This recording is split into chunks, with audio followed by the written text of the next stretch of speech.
This paid message is from Glue. There are 450,000 organizations across the U.S., churches, nonprofits, and mission-driven businesses working toward the same goal, helping people flourish. But most are operating in silos. Glue is a leading technology platform serving this faith and flourishing ecosystem with a values-aligned AI platform that modernizes systems and marketing and donor solutions that expand reach. Learn how Glue is helping organizations do more at glue.com. That's GLOO.com. This episode is part of a long series exploring how some evangelicals tied themselves to the Republican Party in the 1970s and 80s. This one can stand on its own, but it will make a lot more sense as part of the whole. This is What Did Evangelicals Get from Reagan? It's hard for politicians to know their children. They're on the road, in meetings, wheeling and dealing, but Reagan was framed as a pro-family politician. This is an actor recreating one of his speeches. The family has always been the cornerstone of American society. In the family, we learn our first lessons of God and man, love and discipline, rights and responsibilities, human dignity and human frailty. Yet the Reagan household was not a happy one. Shortly before he announced his candidacy, his daughter Maureen said, I am the most vociferous of all his detractors in the family regarding his candidacy. It is for reasons all personal and very selfish. They come after 8 years of having to make phone calls to arrange appointments to speak to my own father. Nancy Reagan, Ron's wife, was the figurehead of Just Say No, but their daughter Patty sold marijuana to pay for therapy. In his book, The Invisible Bridge, historian Rick Perlstein gave this breakdown of the Reagans. 4 kids, 7 marriages, 0 college degrees, several expulsions from boarding school, 2 contemplated suicide attempts. Nancy spied on her kids in their rooms using the intercom system, sparking one brother to run away. They bounced between prep schools and were lonely. Patty reported that her mother screamed at her in public and beat her almost daily, though Ronnie refused to believe it, despite witness accounts. When their adopted son graduated high school, Ronald gave the commencement address. The adopted son was always anxious about being accepted in the family. In the receiving line, he got to his father, who saw him and said, My name is Ronald Reagan. What's yours? To which he responded, Remember me? I'm your son, Mike. According to Patty's memoir, he frequently seemed to forget who they were. This was the candidate that pro-family groups chose as their shining star. A man who struggled to remember his own children, who overlooked abuse in his household, and who, like many politicians, didn't have time for his kids. What did religious conservatives see in this jolly actor turned politician? Why support him? And what did they get in return? You're listening to the show that uses journalistic tools to look inside the Christian church. We press pause on the culture wars in order to explore how we got here and how we can do better. I'm Chris Staron, and this is Truce. This paid message is from Glue. Across the U.S., there are more than 450,000 churches, nonprofits, and mission-driven organizations, all united by a single purpose: helping people flourish. But here's the challenge. Most of these organizations are disconnected and lagging behind in technology. They're doing incredible work, but they're doing it alone. Glue is a leading technology platform serving this vast faith and flourishing ecosystem. They help amplify impact by powering technology and expanding reach. Their values-aligned AI platform modernizes systems, workflows, and data. And marketing and donor solutions expand reach, awareness, and long-term giving for mission-based organizations. Because when you give an ecosystem of 450,000 organizations the means to scale, communities thrive, people flourish, and together we accomplish what no one could on their own. Learn how Glue is helping organizations do more at glue.com. That's GLOO.com. This paid message is from the 2026 Moms, Dads, and Grads Gift Guide from Christianity Today's Creative Studio. Whether you are celebrating your mother, father, a new graduate, or you want to give a gift just because, these books can become companions for you and those you love, trusting that in their pages lie seeds of transformation. Visit momsdadsgrads.com to browse our books. Right out of the gate, I want to remind you that the religious right was not the reason Ronald Reagan was elected in 1980. He likely would have won without them. We need to make that abundantly clear. Religious people were not the only Americans who fell in love with Reagan. While they didn't clinch the office for him, he did become the nexus of a lot of their desires. But he didn't always give religious people what they wanted. For example, his nomination of Sandra Day O'Connor. During his time in office, Reagan appointed 4 justices to the Supreme Court.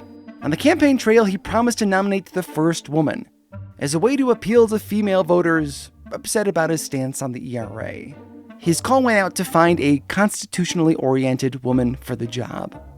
During an interview with his nominee, the president asked her where she stood on abortion. Reagan still stung from an abortion law he signed as governor of California. He wanted to get this just right. Essentially, her response boiled down to this. She was personally against it, but would respect the law. Not quite the tough pro-life stance that the far right wanted, but she was appointed in July of 1981. Abortion wasn't the only reason that religious conservatives didn't like her. She'd also been a keynote speaker at the 1977 National Women's Year Conference, an event you'll remember they loved to hate. This appointment felt like a betrayal to the new right. Guys like Paul Weyrich and Howard Phillips. Pro-life groups and pastors put up a fuss. James Robertson yelled at White House staffers. Ed McAteer assembled a pro-life rally on Labor Day in Dallas where religious leaders tried to walk a tightrope of bashing abortion, but not directly speaking against O'Connor. She was confirmed and served about 24 years. Reagan called Jerry Falwell personally to explain that she was the best choice for the job.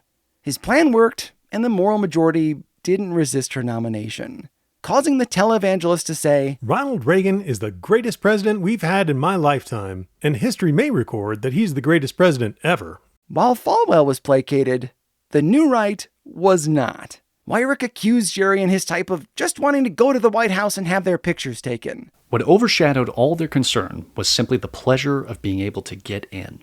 Despite O'Connor's appointment, Reagan tried to appeal to the religious right. Here is historian Daniel K. Williams, author of God's Own Party. Reagan did agree to support the constitutional amendment to restore the right to pray in the classroom in public schools. That is, essentially rescinding the Supreme Court decisions of 1962 and 1963. In 1982, Reagan proposed a constitutional amendment for school prayer. It read like this. Nothing in this Constitution shall be construed to prohibit individual or group prayer in public schools or other public institutions. No person shall be required by the United States or by any state to participate in prayer. There was no way it was going to pass. And of course, it didn't. The Reagan administration wasn't willing to burn political capital for the amendment. But he did manage to get 1983 declared the Year of the Bible on Bill Bright's suggestion, and set the first Thursday in May as a day of prayer, something Vonette Bright campaigned for. But that was basically symbolism, like labeling every third Sunday in July National Ice Cream Day, something else that Ronald Reagan did. It's an honorific that requires no promotion or action. He also agreed to support an anti-abortion constitutional amendment, which failed, interestingly, because of a split in the pro-life movement. To simplify it, there were essentially 2 different factions that divided the vote. One version of this amendment that simply did what the Dobbs decision essentially did, which is state there is no right to an abortion protected by the Constitution, which would mean that states or the federal government could pass abortion restrictions or not as they saw fit.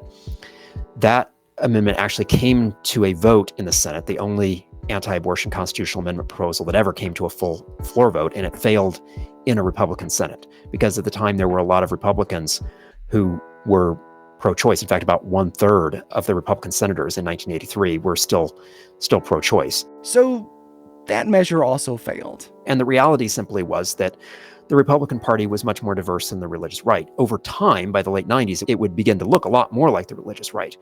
But in the early 1980s, it was still a largely northeastern, northern Midwestern party. It was a very diverse party. It had a growing Sunbelt influence. But even some of the Sunbelt conservatives didn't necessarily share all of the views of the religious right.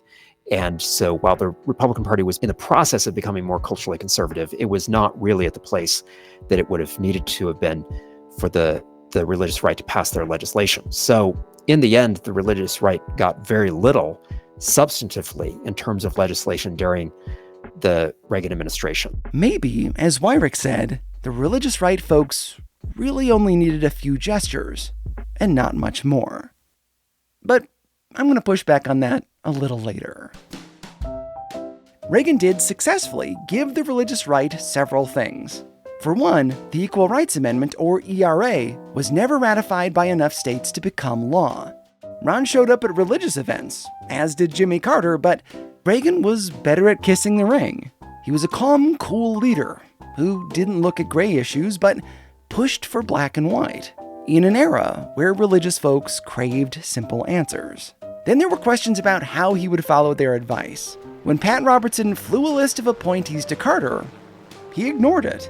From Reagan, they got a few token appointments, like James Watt for the Department of the Interior, or C. Everett Koop as Surgeon General. Reagan also appealed to religious conservatives by delaying his action on AIDS, despite the urging of his staff and Surgeon General. Taking AIDS seriously required education on sexually transmitted disease, condoms, etc., and religious conservatives had been fighting sex ed for a while. His first mention of the disease was not until 1985, 4 years after cases were reported in Los Angeles, and Reagan's first major address on the subject wasn't until 1987. By then, 21,000 Americans had already died. At the end of the Reagan administration, I think there was a feeling among people like Falwell of gratitude for Reagan, but also some degree of frustration. That degree of frustration prompted Pat Robertson actually to launch his own presidential campaign, his bid for the 1988 Republican presidential nomination. And it would eventually prompt others, a few others, to take even more radical steps toward joining at the very end of the 1980s, joining Christian Reconstructionist movements associated with R.J. Rushdoony. There was a belief by the late 1980s that something more radical needed to happen. Let's look at a letter written by Gary North, R.J. Rushdoony's son-in-law, from January 17, 1985. This was to Counsel for National Policy and the New Rights mastermind, Paul Weyrich, complaining about how little they'd gotten. And here he's going to refer to the 1983 overthrow of the government of Grenada, for fear it would become communist. The standard U.S. response. We have nothing to show for Reagan's presidency except an extra $500 billion in debt and 4 years of moderate inflation. Okay, we've got Grenada. Whoopee. You should lock this away, because Reagan has become an idol to the far right, the face of conservatism. And yeah, Falwell liked him, but in his time, the far right was actually not happy. Neither were moderate Republicans like Bob Dole or George H.W. Bush. Here I want to differentiate between conservatives and evangelicals, because they're two different things. Conservatives took a beating from the 1930s to the 1970s. They believed they were the majority, but felt like they were outsiders looking in. They wanted to be mainstream, but weren't. That wound guided them step by step as they built their constituency. Guys like William F. Buckley Jr. gave them an intellectual backing. Barry Goldwater got their foot in the door with the GOP. Richard Nixon spoke to their woundedness and fear of losing their status. Himself, never really able to make it into the cool crowd. The National Association of Manufacturers and Big Oil provided the money. Fallout from Vietnam, the gay rights movement, second wave feminism, civil rights, and changing morals led to a backlash conservatives could harness. Friedrich Hayek, Arthur Laffer, Ayn Rand, and Milton Friedman offered justifications for their small government ideas and lionized the rich. Then came the New Right, who bonded all that together with evangelicalism. R.J. Rushdoony and Francis Schaeffer provided the theology. Falwell, LaHaye, Robertson, and others provided the pulpits. Ronald Reagan carried the mantle others had assembled and made a group that defined itself as an outsider majority feel seen. Is that something tangible? Can you put your hands on that or quote legislation? No. But for some of these guys, it was enough.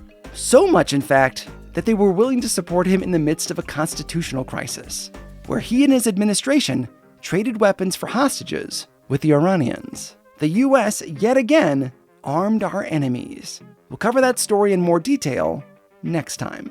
Reagan also laid the groundwork for Pat Robertson's run for president, and, more crucially, proved to the religious right what they could do. This is where I'm going to disagree with Paul Weyrich. Maybe it started with them just wanting a little access, but it certainly morphed into something more. With their constellation of organizations like the Council for National Policy, they took their skills to another level. While Reagan was not giving the Christian right as much as maybe some wanted, they were getting long-term influence in a way that would have been unimaginable to them a short time before. These guys kept pushing. In the Reagan administration, they got to visit the halls of power. But as the 80s transitioned into the 90s, they wanted more, to flex the muscles of their secret organizations, to give Bill Clinton the boot because of the Monica Lewinsky scandal. Ronald Reagan also taught them that they didn't need an actual family man to push family values, or even a morally conscious person.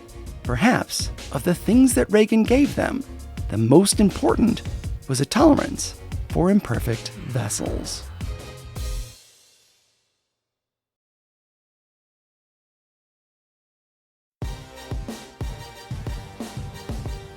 Special thanks once again to Daniel K. Williams. His book, God's Own Party, is the best one-volume discussion of how some evangelicals came to the GOP. This mini-episode used a lot of sources.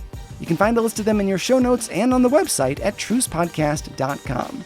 One of my favorites was Rick Perlstein's 4-book series beginning with Before the Storm. I know it's a lot of pages, but honestly, they fly by. It's just brilliant writing. If you'd like to help me out financially, it goes a long way. I'm doing this show full-time, which means pinching pennies at the grocery store and kind of having a small heart attack every time I pay rent. If you'd like to help me carry the burden, consider giving $10 a month. That little bit would help so much. Visit trucepodcast.com/donate to help out. Special thanks to all the people who gave me their voices for this episode, including Jackie Hart, Chris Sloan, Bob Stevenson, and Marcus Watson of the Spiritual Life and Leadership Podcast. Truce is a production of Truce Media, LLC. God willing, we'll talk again soon. I'm Chris Starin, and this is Truce. This paid message is from Beyond Ordinary Women Ministries. BOW helps prepare Christian women for life and leadership, whatever your calling, influencing those around you, mentoring one woman, or leading a small group or ministry. This podcast is for you.